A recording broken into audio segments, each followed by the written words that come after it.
राधे राधे श्री हरिवंश। आप सभी को इस पावन वीडियो में स्वागत है। आज हम बात करने जा रहे हैं उस व्रत की जो मोक्ष का मार्ग खोलता है और उस व्रत की जिसे करने से पाप तो मिटते ही हैं बल्कि पूर्वजों को भी मुक्ति मिलती है। तो आज हम आपको सुनाएंगे मोक्षदा एकादशी व्रत कथा, पूजा विधि और उसके महत्व। अगर आप जीवन में शांति चाहते हैं और अपने पूर्वजों को आत्मा की मुक्ति देना चाहते हैं तो इस वीडियो को अंत तक जरूर सुनें, क्योंकि मोक्षदा एकादशी की कथा आपके जीवन को बदल सकती है। चलिए शुरू करते हैं मोक्षदा एकादशी व्रत कथा। श्री अर्जुन बोले, हे भगवान, आप तीनों लोकों के स्वामी हैं, सबको सुख देने वाले हैं और जगत के पितर हैं, इसलिए मैं आपको नमस्कार करता हूँ। हे देव, आप सबके हितैषी हैं, कृपा कर मेरे एक संशय को दूर कीजिए।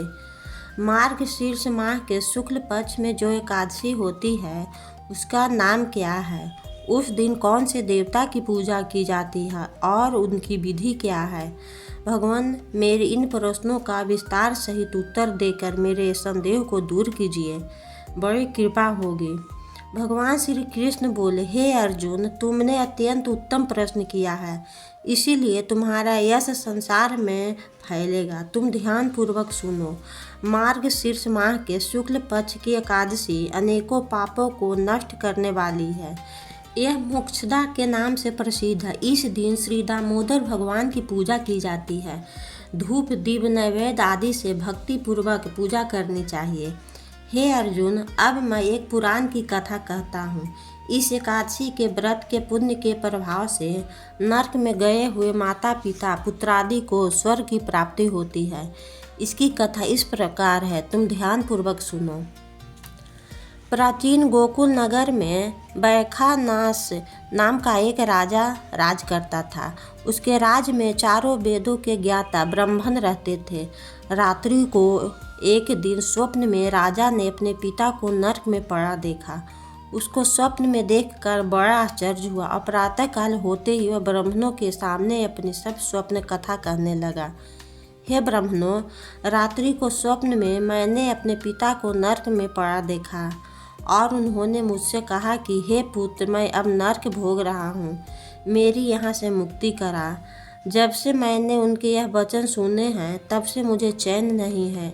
मुझे अब राज सुख ऐश्वर्य हाथी घोड़े धन स्त्री पुत्र आदि कुछ भी सुखदायक प्रतीत नहीं होते हैं। अब मैं क्या करूं, कहाँ जाऊं? इस दुख के कारण मेरा शरीर तप रहा है। आप लोग मुझे किसी प्रकार का तप दान व्रत आदि बतावे जिससे मेरे पिता को मुक्ति प्राप्त हो। राजा के ऐसे वचनों को सुनकर ब्राह्मण बोले, हे राजन, यहाँ से करीब ही वर्तमान भूत भविष्य के ज्ञाता एक पर्वत नाम के मुनि हैं। आप यह सब बातें उनसे जाकर पूछ लीजिए, वे आपको इसकी विधि बता देंगे। राजा ऐसा सुनकर मुनि के आश्रम पर गए। उस आश्रम में अनेकों शांत चित्त योगी और मुनि तपस्या कर रहे थे। उस समय चारों वेदों के ज्ञाता पर्वत मुनि दूसरे ब्राह्मण के समान बैठे थे। राजा ने जाकर उसको साष्टांग प्रणाम किया। पर्वत मुनि ने उससे राज की संतों अंगों की कुशल क्षेम पूछी। तब राजा बोले, हे देवर्षि, आपकी कृपा से मेरे राज में सब कुशल है, परंतु अकस्मात एक विघ्न आ गया है जिससे मुझे अशांति हो रही है। अब आप कृपा करके मेरे इस संशय को दूर कीजिए। ऐसा सुनकर पर्वत मुनि ने एक मुहूर्त के लिए नेत्र बंद कर लिए और भूत भविष्य को विचारने लगे। फिर बोले, हे राजन, मैंने योग बल से तुम्हारे द्वारा पिता के समस्त कुकर्मों का ज्ञान प्राप्त कर लिया है। उन्होंने पूर्व जन्म में कामातुर होकर सौत के कहने पर अपनी दूसरी रानी को ऋतुदान मांगने पर भी नहीं दिया था। उसी पाप कर्म के फल से तुम्हारा पिता नरक में गया है। तब राजा बोले कि हे भगवान, मेरे पिताजी के उद्धार के हेतु आप कोई उपाय बतावे। तब पर्वत मुनि बोले, हे राजन, मार्गशीर्ष मास के शुक्ल पक्ष में जो एकादशी होती है उस एकादशी को आप उपवास करें और उस उपवास के पुण्य को अपने पिता का संकल्प छोड़ दें। उस एकादशी के पुण्य के प्रभाव से अवश्य ही आपके पिता की मुक्ति होगी। मुनि के वचनों को सुनकर राजा अपने राज को आया और कुटुंब सहित मोक्षदा एकादशी उपवास किया। उस उपवास के पुण्य को राजा ने अपने पिता को दे दिया, अर्थात संकल्प छोड़ दिया। उस पुण्य के प्रभाव से राजा के पिता को मुक्ति मिली और स्वर्ग में जाते हुए अपने पुत्र से बोला, हे पुत्र, तेरा कल्याण हो। यह कहकर स्वर्ग चला गया। मार्गशीर्ष माह के शुक्ल पक्ष की मोक्षदा एकादशी को जो व्रत करते हैं उनके समस्त पाप नष्ट हो जाते हैं और अंत में स्वर्ग लोक को जाते हैं।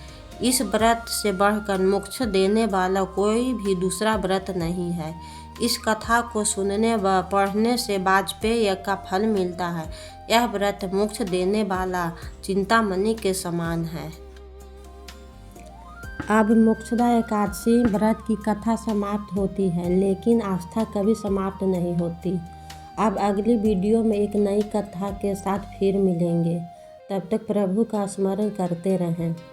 यदि आपको कथा पसंद आई हो तो कृपया लाइक, शेयर और कमेंट करें। राधे राधे। श्री हरिवंश।